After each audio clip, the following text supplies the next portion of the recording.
Ritika. I'm a third year student who is currently studying neuroscience, and today I'm going to go through how I use MindTap to study for my cognitive psychology module. MindTap is a digital textbook app which is a bit different from your average online textbook interface. It's very versatile, easily accessible, and it offers many different amenities that can help expand your learning. My lecturer had actually incorporated MindTap with our module, and just through using it, I could distinguish the impact and improvement in my grades compared to my other modules. So when I study, I often use the Pomodoro timer method in order to focus more effectively, which is when you study for 25 minutes and take 5-minute breaks in between. So I tackle the tasks that I have through fragmentizing them. So this interface that MindTap offers actually helps me break down the textbook chapters into smaller segments with ease because the text is really well spaced, it's easier to read, and the topics are nicely formatted as well. You can also increase the size of the text if you require to zoom in or zoom out, which is really useful when you're reading in different types of screens. So, in case you're reading on a laptop screen or an iPad or a mobile. Another thing that I really appreciated was the cute little note-taking features. So there's a highlight function where you can use pastel colors to just highlight as you're reading, which I used a lot when I was reading on my iPad. So it's easy to follow along. And the highlights, actually, they are saved each time you return to the textbook, which was really useful as well, because other textbooks or services don't really offer that. And you can actually take notes in the textbook as well, which is useful whenever you think of like a question you might have whilst you're reading that you want to ask during class. You just quickly take a note, and then you can bring it up in class, so that you remember. One feature I used quite a lot when I was using MindTap to study was their text-to-speech function, surprisingly. So after like a really long day of revision, I don't want to look at a screen for too long because it's just tiring and or like a lot of text.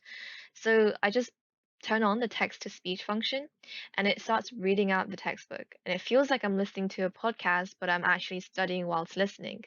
It also highlights which part of the sentence it's reading. So if you do want to play it whilst reading, it's easier to follow along. Um, so you can feel like you're still studying whilst resting. And you can also listen on the go, which is one of the great things about this app. Its portability. I think one feature about MindTap a lot of students will appreciate is that there is a lot of multiple choice questions, quizzes, and exam style questions. Because when you're in universities, the lecturers, they're very stingy with the exam style question examples that they give out. So some students might feel very underprepared before they sit an exam. Um, so one way to actually prepare for that is use these resources that MindTap offers, by actually evaluating whether you have complete understanding of a certain topic.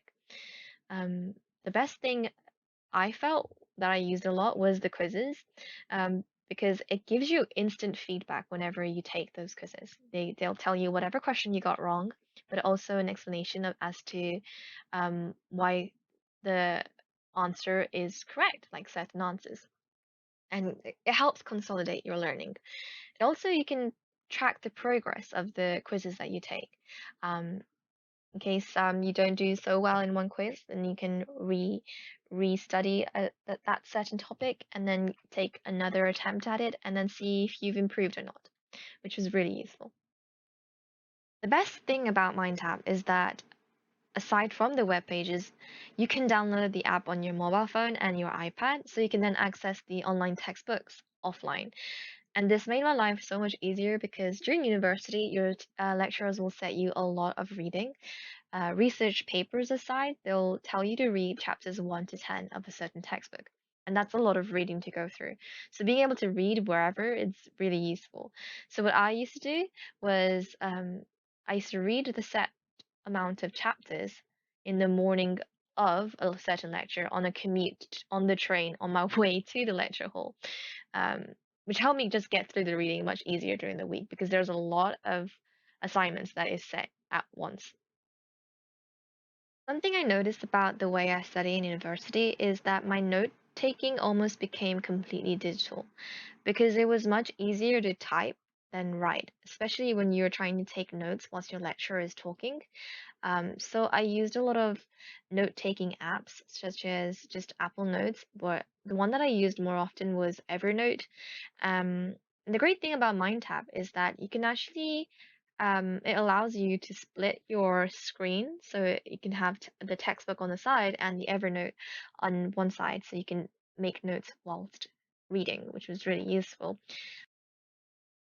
Lastly, the thing that I really want to get across is that MindTap is not just an online textbook.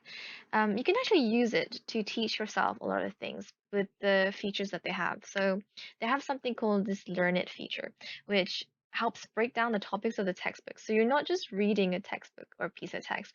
It helps break down the chunks of information, and it will show you in flashcards by different formats like fill in the blanks of a sentence or multiple choice questions, and then give you a definition.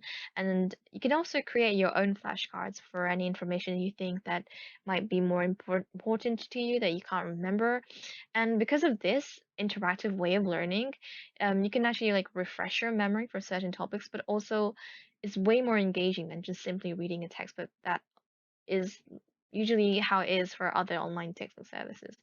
So that's what's really different about MindTap that I think people should be utilizing a lot if you have the opportunity to use MindTap.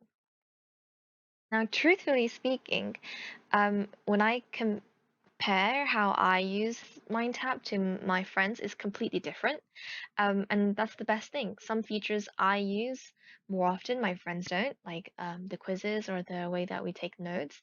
And some features that they use, such as creating your own flashcards, I don't use much often. But the best thing that I wanted to emphasize was that you can adapt the way you use MindTap in your preference of studying, and it will help improve it. So hopefully these tips that I've talked about today really helps you study for your module and prepare for your exams and revise whilst using MindTap. And I wish all the students best of luck on their studies and exams. You can do it. Thanks for listening.